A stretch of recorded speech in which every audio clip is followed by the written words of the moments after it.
নমস্কার। শুরু করছি বিজ্ঞান ও প্রযুক্তি অনুষ্ঠান। আজকের আমাদের আলোচনার মূল বিষয় হচ্ছে ন্যাশনাল ইঞ্জিনিয়ার্স ডে। আর এই বিষয়ে আলোকপাত করতে আজকে আমার সঙ্গে ডিডি ত্রিপুরা স্টুডিওতে উপস্থিত রয়েছেন উমেন্স পলিটেকনিক এর প্রিন্সিপাল ডক্টর তীর্থরাজ সেন মহাশয়। আপনাকে স্বাগত। আমরা অনুষ্ঠান শুরু করব, তবে আমাদের যারা দর্শক যারা রয়েছেন তাদের উদ্দেশ্যে আমি জানান দিতে চাই আমাদের আজকের অনুষ্ঠানের মাধ্যমে 15 সেপ্টেম্বর হচ্ছেন আমাদের ন্যাশনাল ইঞ্জিনিয়ার্স ডে। আর এই দিবসের গুরুত্ব নিয়ে আমরা আলোচনা করব। তবে তার আগে আমরা জানাতে চাই দূরদর্শনের গোটা পরিবারের পক্ষ থেকে সকল ইঞ্জিনিয়ার্সদের প্রতি আমাদের ভালোবাসা, শ্রদ্ধা, প্রণাম, কৃতজ্ঞতা। এবার আমরা আলোচনা শুরু করছি। আমাদের যে বিশেষ এই দিন 15 সেপ্টেম্বর ক্যালেন্ডারে একটি বিশেষ দিন, এই দিবসটির কী তাৎপর্য রয়েছে? দেখুন, আমাদের যে ইন্ডিয়াতে যারা ইঞ্জিনিয়ার রয়েছেন, তারা অনেক দিন ধরে বিভিন্ন টেকনোলজিক্যাল অ্যাডভান্সমেন্ট করছেন এবং আজকে থেকে না, সেটা অনেক সুদূর দিন থেকে করছেন। এবং এই ইঞ্জিনিয়ার্স ডে আমরা জানি যে প্রথম 1968-এও কিন্তু প্রথম আমাদের গভর্নমেন্ট অফ ইন্ডিয়া কিন্তু এটা চালু করে। এবং আমরা ইঞ্জিনিয়ার্স ডে যে পালন করছি, এটা কিন্তু বিশেষ একটা তাৎপর্য হচ্ছে যে আমাদের একজন বিখ্যাত ইঞ্জিনিয়ার, যাতে স্পোর্টসম্যান অফ ইন্ডিয়া বলা হয়, এবং ইঞ্জিনিয়ারদের একজন বড় ইঞ্জিনিয়ার আর কি উনি। তো উনি হচ্ছেন স্যার মোক্ষাগুন্ডম বিশ্বেশ্বরাইয়া, এবং ওনার জন্মদিন 15 সেপ্টেম্বর। সেই হিসেবে 1968-এ এটা প্রথম পালন আরম্ভ হয়। আচ্ছা, তবে থেকেই এই দিবসটি পালন করছে। তবে ইনস্টিটিউশন ইঞ্জিনিয়ার্স অফ ইন্ডিয়া আমাদের তো একটা বড় লার্জ প্রফেশনাল বডি আছে, যেটা আমরা বলি আমরা। এটা 1932 রয়্যাল চার্টার লন্ডন থেকে আরম্ভ হয়েছিল, এবং ইন্ডিয়াতে এখন এই মুহূর্তে অনেকগুলো তার সাব সেন্টার আছে, এবং আমাদের ত্রিপুরা স্টেট সেন্টারও আছে, এবং এর মাধ্যমে এরাই প্রথম ইঞ্জিনিয়ার্স ডে পালন করা হয় আমাদের। আচ্ছা, যাকে কেন্দ্র করে এই দিবসটি উদযাপন করা হয়, আমরা স্যার এমভি স্যারের কথা আমরা শুনছিলাম, ওনার সম্পর্কে কিছুটা বলুন। স্যার এম বিশ্বাসে অ্যাকচুয়ালি সাউথ ইন্ডিয়ায় ছিলেন, সাউথ ইন্ডিয়ান ইঞ্জিনিয়ারিং, এবং সিভিল ইঞ্জিনিয়ার ছিলেন।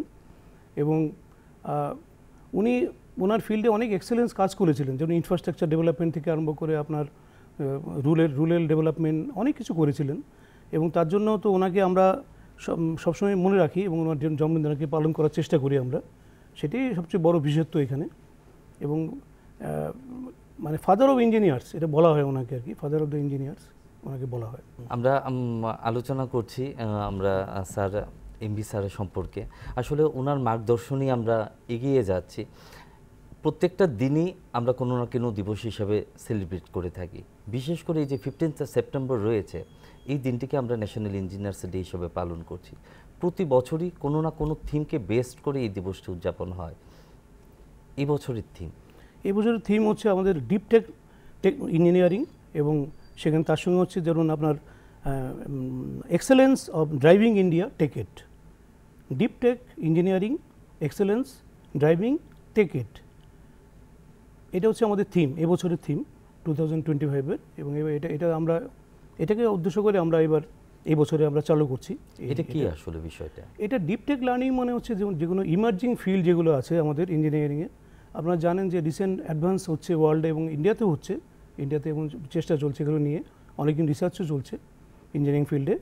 যেমন আর্টিফিশিয়াল ইন্টেলিজেন্স, এআই যেটা আমরা বলছি, প্রত্যেকটা ফিল্ডে এখন আর্টিফিশিয়াল ইন্টেলিজেন্স খুব নেসেসারি হয়ে পড়েছে।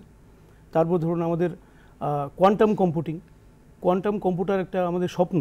কারণ এখন আমরা তো উইন্ডোজ এবং বিভিন্ন রকম যে আমাদের যে সফটওয়্যারগুলো ইউজ করছি, কিন্তু কোয়ান্টাম কম্পিউটার এসে গেলে এটা একটা বিশাল অ্যাডভান্সমেন্ট হবে, এবং ওয়ার্ল্ডে রিসার্চ চলছে, এবং ইন্ডিয়াতেও আমরা কিন্তু চেষ্টা করছি এটা আনার।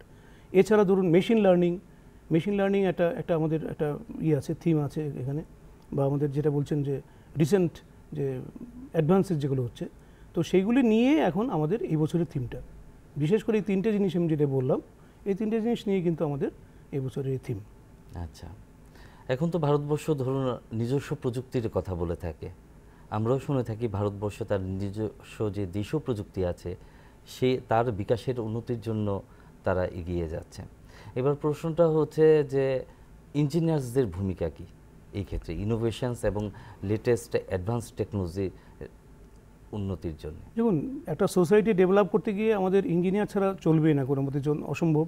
আমাদের বিভিন্ন ফিল্ডের বিভিন্ন ইঞ্জিনিয়ার আছেন, যেমন electrical engineer, civil engineer, mechanical engineer, computer engineer, IT engineer, তারপর ধরুন বায়োমেডিক্যাল ইঞ্জিনিয়ারিং ফিল্ড আছে। সেখানে আমরা তাছাড়া এই বিভিন্ন ফিল্ড থেকে কিন্তু আরও অনেক ফিল্ড বেরোচ্ছে। যেমন ধরুন আপনার ইলেকট্রিক্যাল থেকে আমাদের ইলেকট্রনিক্স অ্যান্ড কমিউনিকেশন ইঞ্জিনিয়ারিং বেরিয়েছে, তারপর ধরুন অ্যাপ্লাইড ইলেকট্রনিক্স বেরিয়েছে। তাহলে এই ইঞ্জিনিয়াররা কিন্তু সমস্ত জায়গাতে বিভিন্নভাবে ডেভেলপ করছে। আপনি স্পেশাল যদি বলেন সিভিল ইঞ্জিনিয়াররা এই যে ইনফ্রাস্ট্রাকচার ডেভেলপ থেকে আরম্ভ করে আর্থকুইক রেজিস্ট্যান্স বিল্ডিং, তারপর ধরুন গ্রিন হাউস, এরকম অনেক কিছু তারা ডেভেলপমেন্ট করছে। তারপর ধরুন আমাদের যে স্মার্ট সিটি করা, তো সেগুলি এইভাবে প্রত্যেকটা ফিল্ডে আপনি যদি ইলেকট্রিক্যাল ইঞ্জিনিয়ারিং ধরেন, আমি একটা একটা করে বলবো, তাহলে ইলেকট্রিক্যাল ইঞ্জিনিয়ারিং ক্ষেত্রে কিন্তু প্রচুর অ্যাডভান্সমেন্ট হচ্ছে।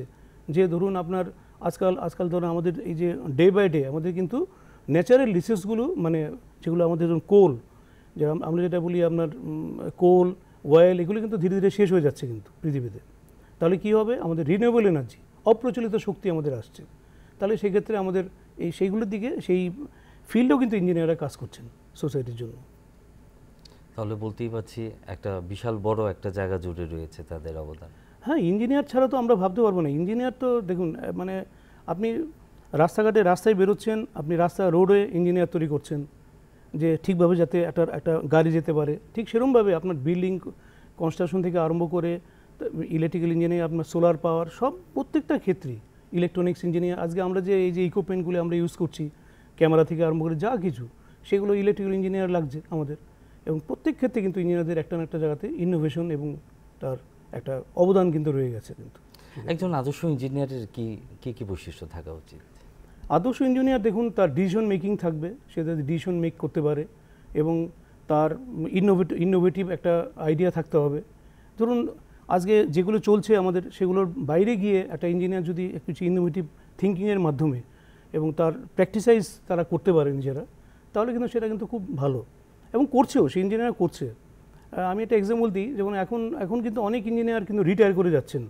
তো রিটায়ার করার পরেও দেখা যাচ্ছে যে, আমি এরকম ইঞ্জিনিয়ারও দেখেছি যে 80 বছর বয়সেও তারা কিন্তু সোসাইটির জন্য সার্ভ করে যাচ্ছেন। মানে এক্সেলেন্স, আপনি ভাবতে পারবেন না কীভাবে তারা সার্ভ করছেন। রিটায়ারমেন্টের পরও দিন রাত কাজ করছেন। আমাদের স্টেটেও এরকম অনেক ইঞ্জিনিয়ার আছেন যারা দিন রাত গভর্নমেন্টকে হেল্প করছেন, সোসাইটিকে হেল্প করছেন, বিভিন্ন রকম ডিজাইন তারা ভাবছেন। ধরুন আমাদের যে বিভিন্ন রকম সাস্টেনেবল ডেভেলপমেন্ট, তারপর ধরুন গ্রামের মধ্যে যে রুরাল ডেভেলপমেন্ট কীভাবে হবে, রাস্তাঘাট হবে, ইনফ্রাস্ট্রাকচার ডেভেলপমেন্ট হবে, সেগুলো কিন্তু ওনারা চিন্তা করে যাচ্ছেন। তো আমাদের প্রেজেন্ট ইঞ্জিনিয়ার এবং যারা অলরেডি রিটায়ার করে গেছেন, তাদেরও কিন্তু অবদান সবসময় থাকছে, সবসময় তাদের উপস্থিতি, এবং তাদের অবশ্যই আমরা তাদের কিন্তু অ্যাডভাইস নিতে হবে। আমরা তাদের অ্যাডভাইস নিয়েই কিন্তু আমরা আমাদের মানে এই যে কাজ, যেগুলো যে অসম্পূর্ণ কাজগুলো, সেগুলো সম্পূর্ণ করতে পারবো, এবং সেই ক্ষেত্রে তাদের এক্সেলেন্স কিন্তু আমরা কাজে লাগাচ্ছি। আচ্ছা, তো আগামীতে এই ইঞ্জিনিয়ারিংয়ের ভবিষ্যৎটা কি? ভবিষ্যৎ দেখুন, এখন এই মুহূর্তে তো আমাদের অনেক রকম ইমার্জিং ফিল্ড এসছে। ভবিষ্যৎ অবশ্যই আছে। যেমন এখন কিন্তু আপনারা দেখবেন যে ইঞ্জিনিয়ার মানে শুধু যে ধরুন ইলেকট্রনিক্স ফিল্ডে কাজ করছে সেটা নয়, তারা কিন্তু রিসার্চও ঢুকে গেছে। বিভিন্ন যে আপনার ইনস্টিটিউটগুলো আছে, আইআইটি থেকে আরম্ভ করে যে এনআইটি বা বিভিন্ন গভর্নমেন্ট ইঞ্জিনিয়ারিং কলেজগুলো আছে, সেখানে কিন্তু ইঞ্জিনিয়াররাই ঢুকছেন। তারা কিন্তু শিক্ষকতা হিসেবে পেশা নিয়েছেন এবং তারা রিসার্চার হিসেবে কাজ করছেন। সেখানে কিন্তু তারা বিভিন্ন রকমভাবে রিসার্চ করছেন। এই রিসার্চ পেপারগুলো জার্নালে পাবলিশ হচ্ছে, এবং পাবলিশ হয়ে তার মধ্যে দিয়ে কিন্তু কিছু রাস্তা বেরোচ্ছে যে কীভাবে আমাদের অ্যাডভান্সমেন্টগুলো হবে। এবং আজকাল যে অ্যাডভান্সমেন্টগুলো হচ্ছে আপনি দেখতে পাচ্ছেন, সেগুলো কিন্তু এই রিসার্চেরই ফল, নেট ফল বলতে পারেন আর কি। আচ্ছা, তো আগামীর কথা যদি আমরা ধরে নিই, তাহলে most demanding in engineering sectors কী রয়েছে? মোস্ট ডিমান্ডিং ইঞ্জিনিয়ারিং সেক্টর ধরুন আমাদের এখন এই মুহূর্তে আমাদের তো কোয়ান্টাম কম্পিউটিং আমি বললাম, যেটা খুব দরকার এখন সব জায়গায় চাইছে, এবং গভর্নমেন্ট অফ ইন্ডিয়ারও পলিসি আছে, কারণ প্রচুর পরিমাণ ইনভেস্টমেন্ট হচ্ছে। যেমন সেমিকন্ডাক্টর টেকনোলজি, অলরেডি আসামে আমাদের সেমিকন্ডাক্টর ল্যাব তৈরি হচ্ছে, হয়তো নর্থ ইস্টেরও বিভিন্ন জায়গাতে আরও আসবে। তারপর ধরুন রুরাল ডেভেলপমেন্ট, এগুলোর উপর চেষ্টা চলছে আরও যাতে রুরাল ডেভেলপমেন্ট করতে পারে আমরা, ইনফ্রাস্ট্রাকচার দিয়ে, রোড দিয়ে, বিল্ডিং দিয়ে।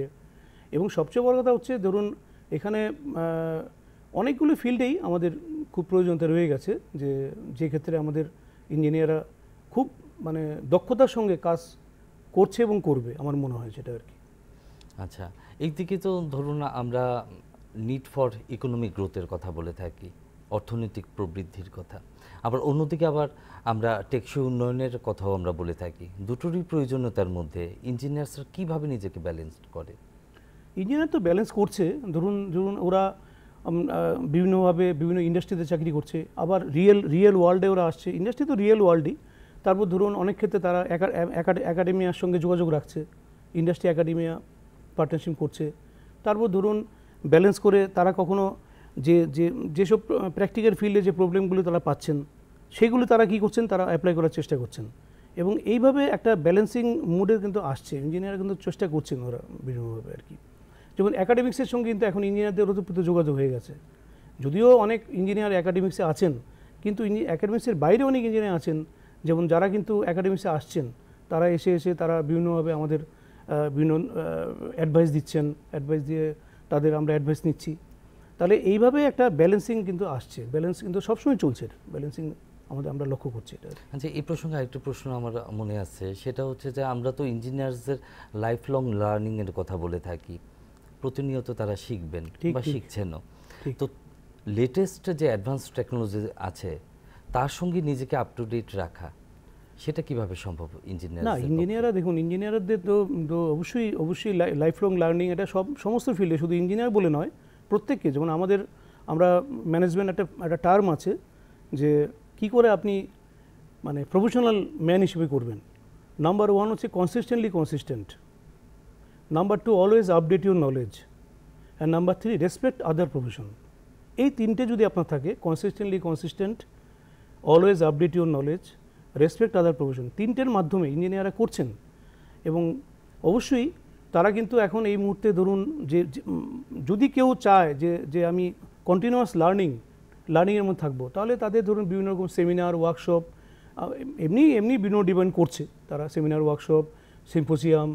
এবং আমরা তো একাডেমির সঙ্গে একটা ওতপ্রোত জড়িত আছে তারা, কারণ আমরা প্রত্যেকটি কলেজে ইন্ডাস্ট্রি একাডেমিয়া পার্টনারশিপ সেল আছে, আইআইপি সেল যেটা বলি। এবং তাতে কিন্তু আমরা কি করছি, ইন্ডাস্ট্রির সঙ্গে একাডেমিয়া, ইন্ডাস্ট্রি মানে আপনি শুধু যে ম্যানুফ্যাকচারিং ইন্ডাস্ট্রি বলছি না, আমাদের গভর্নমেন্ট ইন্ডাস্ট্রি যেমন পিডাব্লিউডি, তারপর যেমন power industry, manufacturing industry, cement industry, অনেক গভর্নমেন্ট ইন্ডাস্ট্রি রয়ে গেছে কিন্তু এর মধ্যে। এবং সেখানে ইঞ্জিনিয়াররা আসছেন, যাচ্ছেন, তারা নিজেরা বিভিন্ন ওয়ার্কশপে তারা অ্যাটেন্ড করছেন, এবং অবভিয়াসলি তারা লার্নিং করছেন, বিভিন্ন বই পড়ছেন, বই পড়ে ডে বাই ডে কিন্তু অ্যাডভান্সমেন্ট হচ্ছে। সবচেয়ে বেশি ধরুন অনেকগুলি ফিল্ডে কী হচ্ছে, ধরুন আজকে যা আছে তা দুদিন পরে কিন্তু আবার নতুন কিছু থিওরি চলে এসছে, সেগুলি ইঞ্জিনিয়ারে কিন্তু কোপ আপ করে নিচ্ছেন। আচ্ছা, তাহলে এই যে রিপিটলি যে চেঞ্জ হচ্ছে টেকনোলজি, তার সঙ্গেও তারা নিজেকে খাপ খাইয়ে, অবভিয়াসলি খাপ খাচ্ছেন। খাপ না খেলে আমরা তো এই অ্যাডভান্সমেন্ট দেখতে পাবো না। তো ইঞ্জিনিয়াররা মানে আমি মনে করি যে কোনো ব্যাপারে আজকাল ইঞ্জিনিয়ার, আপনি শুধু যে আপনারা যে টিচিং ফিল্ড বা ইঞ্জিনিয়ারিং ফিল্ডে দেখবেন, আপনি দেখবেন বিভিন্ন সেক্টরে, ব্যাংকিং সেক্টর থেকে আরম্ভ করে বিভিন্ন জায়গাতে ইঞ্জিনিয়ারদের প্রয়োজনীয়তা কিন্তু একটা মানে খুবই প্রয়োজন হয়ে পড়েছে, এবং তারা ঢুকছেনও বিভিন্ন জায়গাতে, তারা সুন্দরভাবে কাজ করছেন। একটা প্রশ্ন আসছে যে কেন সেটা, ইঞ্জিনিয়ারিংকে তো তারা ইঞ্জিনিয়ারিং পরে তো ইঞ্জিনিয়ার হতে পারতেন, তারা অন্য কেন পেশাকে নিজের মানে কেরিয়ার হিসেবে সেটা অনেক সময় সুইটেবল ভেবেছেন যে এখানে আমরা করব। হয়তো ব্যাংকিং সেক্টরে দেখা যাচ্ছে কোনো সফটওয়্যার ডেভেলপমেন্ট করতে হবে, তাহলে কম্পিউটার ইঞ্জিনিয়ার সেখানে গিয়ে সফটওয়্যার ডেভেলপ করতে পারছে। ইন্ডাস্ট্রিতে সে কাজ করবে, কিন্তু ব্যাংকিং সেক্টরে তো আমার ইঞ্জিনিয়ার দরকার। আমার ধরুন আপনি অ্যাজ পার এক্সাম্পল, আমাদের ধরুন কলেজের মধ্যে যদি কোনো রিপেয়ারিং কিছু হয়, একটা ইঞ্জিনিয়ার থাকলে আমাদের সুবিধা, তারা পড়াচ্ছেও, রিপেয়ারও করছে, সব কিছু করছে। মানে ইঞ্জিনিয়ার হচ্ছে ধরুন 10 হাতের মতো আর কি, সব সময় সব কিছুই তারা করতে তারা পারবেও এবং করেও, আমি দেখেছি। কারণ আমি নিজে একজন ইঞ্জিনিয়ার হিসেবে আমি নিজে ফিল করছি যে আমি দেখছি আমার চোখের সামনে, এবং আমি সত্যি যারা সিনিয়র ইঞ্জিনিয়ার আছেন তাদের দ্বারা কিন্তু আমি সবসময় উদ্বুদ্ধ হই, এবং তাদের অ্যাডভাইস আমরা নেই। এই যে আপনি ইঞ্জিনিয়ারদের কথা বললেন, নৈতিকতার কি সেক্ষেত্রে কোনো গুরুত্ব রয়েছে? খুবই গুরুত্ব রয়েছে। আপনি নৈতিকতা বলতে যেটা বলছেন ইথিক্স, আপনি দেখবেন এখন ইঞ্জিনিয়ারিং ফিল্ডে এখন কিন্তু mandatory value ethics in profession, এটা কিন্তু ঢুকেছে, এবং সেগুলো কিন্তু ইঞ্জিনিয়ারদের শেখানো হচ্ছে। কারণ আমি একটা ইঞ্জিনিয়ার হব, আমি মানুষ হিসেবে সবসময় আমাকে ভালো হতে হবে, এবং অবশ্যই তারা ভালো মানুষ হিসেবে তারা যদি সমাজে কাজ করতে পারে খুব ভালোভাবে, তাহলে তো সমাজ একদম সোনা হয়ে যাবে। কারণ এখানে ভালো মানুষ যেরকম দরকার, ভালো ইঞ্জিনিয়ারও দরকার সেরকমভাবে। তো সেই ক্ষেত্রে আমরা এখন সিলেবাস ক্যারিকুলামে কিন্তু এগুলো ঢুকেছে, ভ্যালু ইথিক্স ইন প্রফেশন। এছাড়া আরেকটি সাবজেক্ট আছে যেটা হচ্ছে আপনার ইউনিভার্সাল হিউম্যান ভ্যালু। এই যে ইগো, বিভিন্ন ফ্রয়েড থিওরি, এগুলি পড়ানো হচ্ছে, এগুলি ম্যান্ডেটরি আমাদের কিন্তু স্টুডেন্টস ইন্ডাকশন প্রোগ্রাম বলে আমাদের নিউ দিল্লি AICTE থেকে আমাদের করা হয়েছে, এবং এখন কিন্তু ওনারাও বলছেন যে টিচারদের কিন্তু আমাদের এই ইউনিভার্সাল হিউম্যান ভ্যালু নিয়ে কিন্তু ওনারা আমাদের কিন্তু ট্রেনিং দিচ্ছেন। কিন্তু কেন ট্রেনিং দিচ্ছেন? কারণ যে টিচাররা ট্রেন্ড হবে তারা আবার এসে স্টুডেন্টের কিন্তু তারা ট্রেন করবে, এবং দরকার হলে কোনো টিচারও ট্রেন্ড হবে, কোনো অসুবিধা নেই। কারণ আমি নিজে আগে আমাকে ট্রেন্ড হতে হবে, তারপর আমি অন্যকে ট্রেন করতে পারবো। আমি টিচার হবো, আমাকে পড়াশোনা করতে হবে, তাহলে পড়াশোনা না করলে আমি তো ক্লাস নিতে পারবো না। তো এটা হচ্ছে একটা যে আমাদের এই এথিক্স খুব দরকার, এথিক্যাল ইঞ্জিনিয়ার। কারণ ইঞ্জিনিয়াররা এক্সেলেন্সভাবে এথিক্যাল যে প্রিন্সিপল সেগুলি মেনটেন করেই তারা কাজ করছেন, এবং ভবিষ্যতেও আমার এটা স্থির বিশ্বাস যে ওরা এভাবে কাজ করবেন। আচ্ছা, এবার যে জিনিসটা জানতে চাইছি সেটা হচ্ছে স্কুল পড়ুয়াদের জন্য ছাত্রছাত্রীরা কি করে ইঞ্জিনিয়ার হতে পারে? সাধারণ কমন প্রশ্ন। ভালো রেজাল্ট করতে হবে, 1 নম্বর একটু ভালো করে পড়াশোনা করতে হবে। বিশেষ করে ইঞ্জিনিয়ারিংয়ে কিন্তু ম্যাথামেটিক্স, ফিজিক্স এবং কেমিস্ট্রি তিনটেই খুব ইম্পর্টেন্ট। বিশেষ করে ম্যাথামেটিক্সটা খুব ভালো করে করতে হবে, চর্চা করতে হবে। কারণ ইঞ্জিনিয়ারিংয়ে ম্যাথামেটিক্স ছাড়া কোনো গতি নেই, কারণ সব জায়গায় ম্যাথামেটিক্যাল ফর্মুলা আছে। তো এই ক্ষেত্রে আমাদের তো মেইনলি ইঞ্জিনিয়ারিং ফিল্ডে ধরতে গেলে যেমন দুটো আমাদের লেভেল আছে। একটা ডিপ্লোমা ইঞ্জিনিয়ারিং, সেখানে মাধ্যমিক পাশ করলেও আমরা আসতে পারছে, এবং আমাদের ত্রিপুরাতে অলরেডি 6 বছর ধরে চলছে ডিপ্লোমা ইঞ্জিনিয়ারিং এন্ট্রান্স এক্সামিনেশন, ডিট যেটা আমরা বলি।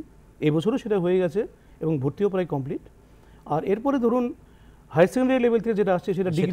আগামী বছর আবার কবে হতে পারে? আগামী বছর বলতে সেটা ধরুন আমাদের অলরেডি তো সেশন শেষ, আমাদের নেক্সট সেশন ধরুন আমরা এপ্রিল মাস থেকে এপ্রিল থেকে এটা সেটা আরম্ভ হয়ে যাবে। সেটা অনলাইন আরম্ভ হয়ে যাবে, আমাদের অনলাইন ফর্ম ফিল আপ আছে। ঠিক যেরকমভাবে আমাদের নিট, আপনি জানেন ডাক্তারি পরীক্ষার নিট আছে, জেই মেইন আছে। জেই মেইন মানে আপনার যেটা দিয়ে আপনার সমস্ত ট্রিপল আইটি মানে Indian institute of information technology এবং NIT national institute of technology, যেটা আগে REC ছিল, তারপর হচ্ছে আপনার বিভিন্ন গভর্নমেন্ট ইঞ্জিনিয়ারিং কলেজ, হ্যাঁ মেইনলি এগুলি NIT এবং ট্রিপল আইটি। এবং যেই অ্যাডভান্স, যদি কেউ যেই মেইন ক্র্যাক করতে পারে তাহলে যে অ্যাডভান্স আছে, যেই অ্যাডভান্স দিয়ে তারা IIT-তে চান্স পেতে পারে। এক্সেলেন্স, IIT-তে এক্সেলেন্স আপনি জানেন, তো সেইভাবে করতে পারে। আর এছাড়া ত্রিপুরার আপনি এইভাবে চলছে আর কি, এইভাবে আমাদের ওরা কিন্তু ইচ্ছে করলে তারা ইঞ্জিনিয়ারিং ফিল্ডে ঢুকতে পারে। আচ্ছা, যদি মাধ্যমিক পাশ করার পর কেউ যদি পলিটেকনিকে ঢুকতে চায় তাহলে সেই ক্ষেত্রে মধ্যে মাধ্যমিকের মার্কশিটে কোন কোন বিষয়গুলোর উপর বিশেষভাবে প্রাধান্য দেওয়া হয়? এখন এই মুহূর্তে আমাদের যে সেন্ট্রাল গভর্নমেন্ট পলিসি আছে, আমাদের পাশ করলেই হয়ে যাচ্ছে। মাধ্যমিক পাস হতে হবে, ম্যাথামেটিক্স থাকতে হবে, মানে সায়েন্স থাকতে হবে। আগে যেমন ছিল ইংলিশ থাকতে হতো, এখন ম্যাথামেটিক্স, ফিজিক্স এগুলি হচ্ছে ম্যান্ডেটরি থাকতে হবে। আর হচ্ছে আপনার বয়সের কোনো এজ বার নেই এখন। আগে এজ বার ছিল, বিভিন্ন ক্যাটাগরিতে এজ বার ছিল, এখন কিন্তু এজ বার নেই। এখন গভর্নমেন্ট সেটা তুলে দিয়েছে। কারণ করেছে কেন? যাতে সবাই যাতে ইঞ্জিনিয়ারিং ফিল্ডে যাতে আসে, কারণ আমাদের তো ইঞ্জিনিয়ার দরকার, প্রচুর ইঞ্জিনিয়ার দরকার ফিল্ডে আমাদের, এই জন্যই এটা করা হয়েছে আর কি। আচ্ছা, তাহলে এইভাবে তারা এগিয়ে যেতে পারে। এখন ইঞ্জিনিয়ারিং ফিল্ডের ইঞ্জিনিয়ার হয়ে গেল একজন, মানে ইঞ্জিনিয়ারিং কোর্স কমপ্লিট হয়ে গেল, ইঞ্জিনিয়ার গ্র্যাজুয়েট হয়ে গেল, তারপরে সে কী করতে পারে?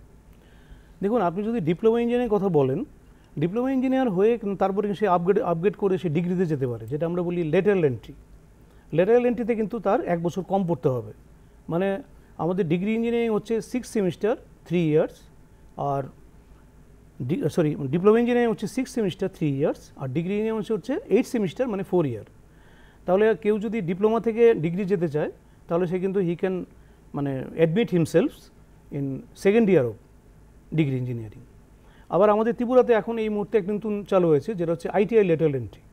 ITI পাস আউট যারা স্টুডেন্ট আছে, সেটা অবভিয়াসলি 2 ইয়ার্স ITI হতে হবে, 1 ইয়ার ITI হবে না, 2 ইয়ার্স ITI, এবং বাকি কন্ডিশন যেগুলো আমাদের অলরেডি আমি বললাম সেগুলিও আছে। সেখান থেকে আপনার সেকেন্ড ইয়ার অফ পলিটেকনিকে কিন্তু সে অ্যাডমিট করতে পারবে, মানে থার্ড সেমে তারা কিন্তু অ্যাডমিশন নিতে পারবে। আচ্ছা, এটাও চালু হয়ে গেছে অনেক দিন, প্রায় 4 বছর চলছে। এই বছর অলরেডি আমাদের ভর্তি কমপ্লিট। এটা তাহলে এই নির্দিষ্ট ধাপগুলো পেরোলে একটা সম্ভাবনাময় একটা উজ্জ্বল একটা দিক রয়েছে অবশ্যই। তারপরে ধরুন বিটেকের পরে কেউ যদি মনে করে বিটেক করে সে অ্যাকচুয়ালি এমটেকও করতে পারে, কারণ আজকাল গবেষণার দিক দিয়েও যেতে পারে। গবেষণা যেতে পারে। গবেষণা করতে গেলে প্রথমে আপনাকে মাস্টার ডিগ্রি করতে হবে। মাস্টার ডিগ্রি করে আবার অনেক সময় যেমন বিভিন্ন ইনস্টিটিউটগুলো, সেন্ট্রাল গভর্নমেন্ট ইনস্টিটিউট যেমন MS খুলেছে, MS রিসার্চ, এটা হচ্ছে MS রিসার্চ, যেমন দিল্লি IIT, তারপর যেমন IIT রুরকি, কিছু IIT-তে খুলেছে MS রিসার্চ ধরুন ইঞ্জিনিয়ারিং। মানে সেখানে আপনাকে কিন্তু নর্মাল যে সিলেবাস সেটা পড়তে হচ্ছে, প্লাস আপনাকে রিসার্চও করতে হচ্ছে, মানে কিছু পেপার পাবলিকেশনও করতে হবে। তো এইভাবে হচ্ছে, তারা তো ইঞ্জিনিয়ার হচ্ছে, ইঞ্জিনিয়ার হয়ে তারা রিসার্চ ফিল্ডে ঢুকে যাচ্ছে, এবং রিসার্চ ফিল্ড থেকেও তো আপনার কিছু কিছু লোক ইন্ডাস্ট্রিতে আসছে, আচ্ছা, দেখা যাচ্ছে আসছে কিন্তু তারা। এই যে ইঞ্জিনিয়ারিংয়ের কথা আপনি বললেন, পড়াশোনার ক্ষেত্রে নিত্য নতুন কী কী জিনিস আসছে তার মধ্যে অদূর ভবিষ্যতে? অদূর ভবিষ্যতে আমি বললাম যে আমাদের তো একদম ধরুন এখন একটা নতুন ফিল্ড আমি বলবো, যেটা না বললে সত্যি আজকে আলোচনাটা অসম্পূর্ণ থেকে যাবে, সেটা হচ্ছে আর্গোনমিক্স ইঞ্জিনিয়ারিং। এই টার্মটা অনেকে কেউ শুনেছেন, কেউ শোনেননি। আর্গোনমিক্স ইঞ্জিনিয়ারিং মানে মনে হচ্ছে যে আমাদের বডি পোশ্চার, মানে আমরা যে বসে আছি এখন, যেমন চেয়ারটায় বসে আছি, এটা কমফোর্টেবল কি, এই ডিজাইনটা করছে আর্গোনমিক ইঞ্জিনিয়ার। আমিও নিজেও একজন আর্গোনমিক ইঞ্জিনিয়ার, আমি ইলেকট্রিক্যাল ইঞ্জিনিয়ার কাম আর্গোনমিক্স সোসাইটির আমি একজন মেম্বার। তো সেই হিসেবে আমি বলতে পারি যে এই আর্গোনমিক্স ইঞ্জিনিয়ারিং কিন্তু এখন সমস্ত বড় বড় কলেজগুলিতে, যেমন যাদবপুর ইউনিভার্সিটি বলুন, বিভিন্ন আইআইটি বলুন, সেখানে কিন্তু আর্গোনমিক ল্যাব তৈরি হয়ে গেছে। যেমন রোবোটিক্স ইঞ্জিনিয়ারিং ল্যাব আছে আমাদের, রোবোটিক্স। এই বডি পশ্চার এবং বিভিন্ন রকমভাবে আমরা যে কোনো জিনিস যা আমরা ইউজ করব, একটা টেবিল চেয়ার, একটা কম্পিউটারের টেবিল যে আমরা বসাবো, তার হাইট, এইটা কিন্তু একটা নতুন ফিল্ড, এটা কিন্তু এসছে অলরেডি, অনেক জায়গায় চালু হয়ে গেছে। তারপরে ধরুন রোবোটিক ইঞ্জিনিয়ারিং একটা নতুন ফিল্ড এসছে, রোবোটিক্সের মধ্যে কিন্তু আবার এটা connected with various branch of engineering, যেমন আর্টিফিশিয়াল ইন্টেলিজেন্স চলে এসছে রোবোটিক্সের মধ্যে, সেখানে আর্টিফিশিয়াল ইন্টেলিজেন্স রোবটকে কন্ট্রোল করা হচ্ছে। এবং এক্সেলেন্স, মানে আপনি ইন্ডিয়াতে যা যা, আমি কিছু প্রফেসর জানি যারা রোবোটিক্সে মানে অসাধ্য সাধন করেছেন ইন্ডিয়াতে, হ্যাঁ। তো সেখানে তারা বিভিন্ন রকমভাবে তাদের অ্যালগোরিদম তৈরি করে তারা কী করছেন, বই লিখেছেন, বই লিখে সেই বই ইউএসএ তো সেসব বই চলছে, আমি জানি এরকম প্রফেসরকে। তারপর ধরুন আপনার সেমিকন্ডাক্টর টেকনোলজি, এটা নতুন আসছে, সেমিকন্ডাক্টর চিপ, ছোটো চিপ বানাতে হবে। এখন ইলেকট্রিক্যাল ইঞ্জিনিয়ারিং ক্ষেত্রে যদি আপনি বলেন, তাহলে ধরুন এখানে সুপার কন্ডাক্টিং টেকনোলজি, যেটা আমাদের এই সুপার কন্ডাক্টর যদি কোনদিন, এখনও আমাদের লো টেম্পারেচার সুপার কন্ডাক্টিভিটি এসছে, কিন্তু হাই টেম্পারেচার আসেনি। মানে এমন একটা সুপার কন্ডাক্টর মানে হচ্ছে যেটা কারেন্ট পরিবাহী করতে পারে, আর সুপার কন্ডাক্টর মানে হচ্ছে যার কোনো রেজিস্ট্যান্স নেই, জিরো রেজিস্ট্যান্স, মানে একদম সে, মানে তার মানে কি, সেই ডিজাইনগুলো, যে মেশিনের ডিজাইনগুলো হবে, সেটা কিন্তু অনেক ছোটো ছোটো ডিজাইন হবে। তো সেই ক্ষেত্রে এখন এই মুহূর্তে রুম টেম্পারেচার সুপার কন্ডাক্টিভিটি কিন্তু এখন আসেনি, আমরা চেষ্টা করছেন, ইঞ্জিনিয়াররা এবং সায়েন্টিস্টরা চেষ্টা করছেন, এবং হোপফুলি সেটা ভবিষ্যতে হবে। কিন্তু লো টেম্পারেচার সুপার কন্ডাক্টিভিটি কিন্তু অলরেডি কিন্তু আছে এখন, মানে ওটা তারা বের করে ফেলেছেন কিন্তু। আচ্ছা আচ্ছা, এই যে ইঞ্জিনিয়ারিং ফিল্ডে কী কী ধরনের মূল চেঞ্জেসগুলো রয়েছে, প্রধান চেঞ্জেস বলতে দেখুন, ইঞ্জিনিয়ার এখন তো চেঞ্জ বলতে দেখুন, আমাদের মেইনলি হচ্ছে এখন যেগুলো নিয়ে চিন্তা করা দরকার, সেটা হচ্ছে ধরুন ডিজাস্টার ম্যানেজমেন্ট। আপনি জানেন, ন্যাচারাল ডিজাস্টার, আর্থকুইক, যেসব আর্থকুইক পুরো জোন আছে, তাহলে এটা একটা চ্যালেঞ্জিং জোন আছে।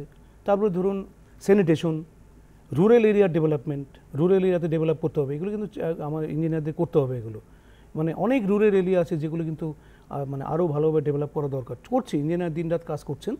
তবে আপনার এই ক্ষেত্রে আমরা দেখেছি যে অনেক ডেভেলপমেন্ট এসছে ইন্ডিয়াতে, করেছেন ইঞ্জিনিয়াররা, এবং ভবিষ্যতে সেগুলো করবেন, আমি বিশ্বাস রাখি সেগুলো। আর কি কোনো টার্গেট রয়েছে ইঞ্জিনিয়ারদের টার্গেট রয়েছে, যেমন আমাদের solar power, renewable energy solar power 2032 সালের মধ্যে আমাদের সোলার পাওয়ার পুরোপুরি স্বয়ংসম্পূর্ণ হতে হবে। কারণ আমরা জানি ন্যাচারাল রিসোর্সগুলো সব শেষ হয়ে যাচ্ছে। তো আমাদের এখানে রিনিউয়েবল এনার্জি, মানে অপ্রচলিত শক্তি, যে আপনার যে বিদ্যুৎ যেটা আমরা তৈরি করব, যেমন সেখানে প্রথমেই বলতে হবে সোলার পাওয়ার, তারপরে ধরুন উইন্ড পাওয়ার, তারপরে জিওথার্মাল এনার্জি, টাইডাল এনার্জি, এগুলো দিয়ে কিন্তু আমাদের চলছে প্রোডাকশন। কারণ আমরা তো মানে ধীরে ধীরে আমাদের কি অয়েল এবং যে তেল এবং আমার কয়লা, সেটা তো শেষ হয়ে যাচ্ছে, সেটা তো ধীরে ধীরে পৃথিবীতে থাকবে না। কারণ একটা সময় কি হবে, ধরুন আজকে আমরা এখানে বসে আছি, কদিন পরে দেখা যাচ্ছে সেগুলো কিছু নেই, তাহলে আমাদের কি করে চলবে? তো ইঞ্জিনিয়াররা কিন্তু এভাবে তারা চিন্তা করছেন। আচ্ছা, এই লক্ষ্যমাত্রাগুলো করছেন। যেমন আমি আপনাকে একটা খবর দিই, যেমন আপনি হয়তো জানেন কিনা জানি না, হয়তো জানতেও পারেন, যেমন আমাদের রিসেন্ট কিছু ইঞ্জিনিয়ার আমাদের যেমন আমাদের ইলেকট্রিক্যাল ইঞ্জিনিয়ার আছেন, তারা কিন্তু বিভিন্ন সোলার পাওয়ার প্ল্যান্টগুলি মেনটেন করছেন হসপিটালের উপরে। ধরুন প্রায় 300 কিলোওয়াটের, যেমন আইজিএম হসপিটাল বলুন, তারপরে ধরুন আপনার এজিএমসি বলুন, বা ধরুন ক্যান্সার হসপিটাল বলুন, সেখানে কিন্তু আমাদের এই সোলার পাওয়ার প্ল্যান্ট তৈরি হয়েছে। এবং এগুলি কিন্তু ক্যাপটিভ পাওয়ার প্ল্যান্ট হিসেবে কিন্তু ইউজ করছে ইঞ্জিনিয়াররা। ক্যাপটিভ পাওয়ার প্ল্যান্ট মানে হচ্ছে যখন সমস্ত সিস্টেম ব্লক হয়ে যাবে বা বন্ধ হয়ে যাবে কোনো কারণে, যখন গ্রিড, আমাদের সেন্ট্রাল গ্রিড আছে যেখানে পাওয়ারটা পাচ্ছি আমরা, সেটা যদি বন্ধ হয়ে যায় তাহলে কিন্তু ইমার্জেন্সি হিসেবে ওই ক্যাপটিভ পাওয়ার প্ল্যান্ট থেকে কিন্তু আমাদের সোলার পাওয়ার কিছুটা কিন্তু আমরা করতে পারবো। যেমন হসপিটালের হঠাৎ করে আমার ইমার্জেন্সি কোনো বন্ধ হয়ে গেল অপারেশন, তাহলে আমার ক্যাপটিভ পাওয়ার প্ল্যান্ট ইউটিলাইজ করে। বুঝতে পারছি এই বিষয়গুলো। আমরা অনুষ্ঠানের প্রায় শেষ পর্যায়ে চলে এসেছি। ভবিষ্যতে যারা ইঞ্জিনিয়ার হবে তাদের উদ্দেশ্যে কিছুটা বলুন। ভবিষ্যতে যারা ইঞ্জিনিয়ার হবে তাদের আমি একটা কথাই বলবো যে ইনোভেটিভ আইডিয়া কিন্তু তৈরি করতে হবে। আমাদের কি করে ইন্ডিয়াতে আরও ডেভেলপ করা যায়। ইন্ডিয়া এখন অনেক ডেভেলপ কান্ট্রি, আমরা জানি বিভিন্নভাবে বিভিন্ন ফিল্ডে। আপনি যদি আর্টিফিশিয়াল ইন্টেলিজেন্স ধরেন, মেশিন লার্নিং ধরেন, কোয়ান্টাম কম্পিউটিং, এগুলো ধীরে ধীরে আমরা চালু করছে। তো এইগুলি নিয়ে কিন্তু ভালো করে আরও চিন্তাধারা করতে হবে ইঞ্জিনিয়ারদের, কারণ অনেক এই ফিল্ডে ভালো করে মাথা ঘামাতে হবে সবাইকে। তাহলে করলে আমার মনে হচ্ছে যে একটা মানে কি বলবো, এটাকে একটা বিশাল একটা জাগরণ তৈরি হবে এটা নিয়ে আর কি। এবং সেটা হবে, সেটা ধীরে ধীরে এগোচ্ছে। আর আরেকটা হচ্ছে যে আমাদের ইঞ্জিনিয়ারদের আরেকটা কথা বলবো যে আমাদের কিন্তু এখানে আরেকটা ফিল্ড খুব দরকার ইঞ্জিনিয়ারদের, যেটা মেনটেন্যান্সে যারা রয়েছেন, মেনটেন্যান্স ইঞ্জিনিয়ার। মেনটেন্যান্স আমাদের ধরুন বিভিন্ন যে আমাদের মেশিনারি আছে, যারা ফ্যাক্টরিতে চাকরি করেন বা বিভিন্ন রকমভাবে মেশিনারি যারা ডিল করছেন, প্রিভেন্টিভ মেনটেন্যান্সটা খুব দরকার। প্রিভেন্টিভ মেনটেন্যান্সটা আমি মনে করবো যে এটা prevention is better then cure. তো এই ক্ষেত্রে আমাদের মেনটেন্যান্স 3 রকম হয়: প্রেডিক্টিভ মেনটেন্যান্স, প্রিভেন্টিভ মেনটেন্যান্স এবং প্রোডাক্টিভ মেনটেন্যান্স। প্রিভেন্টিভ মানে হচ্ছে আমি আগে থেকে দেখলাম যে এটা খারাপ হতে পারে, তারপর ওটাকে সারালাম। প্রেডিক্টিভ মানে হচ্ছে গিয়ে দেখলাম যে এক্ষুনি কিছু হবে, তাহলে ওটাকে আমি মেনটেন করলাম। আর প্রোডাক্টিভ মানে হচ্ছে প্রোডাকশন ব্রেকডাউন মেনটেন্যান্স বলি আমি। সেক্ষেত্রে ধরুন হঠাৎ করে ব্রেকডাউন হয়ে গেলে আমি দৌড়ে গিয়ে সেটা সারালাম। তো সেক্ষেত্রে প্রিভেন্টিভ মেনটেন্যান্স একটা বড় ভূমিকা আছে। আর এই যে ইমার্জিং ফিল্ডগুলো যেগুলো আছে, সেইগুলো তো ইঞ্জিনিয়ারদের এখন কিন্তু এই ব্যাপারে খুব চিন্তাধারা করতে হবে, যাতে তাদের এই যে এক্সেলেন্স ব্রেন, এই ক্যাপাসিটি যে যারা আছেন ইঞ্জিনিয়াররা, সুন্দর একটা জায়গাতে, সুন্দর একটা পৃথিবী যাতে আমরা একটা পাই। অনেক অনেক কৃতজ্ঞতা আপনাকে আমাদের স্টুডিওতে আসার জন্য। তার সঙ্গে ধন্যবাদ জানাই আপনাদেরকেও যারা এতক্ষণ ধরে আমাদের সঙ্গে ছিলেন। আজকের আলোচনা আমরা এখানেই শেষ করলাম। সবাই ভালো থাকবেন। নমস্কার।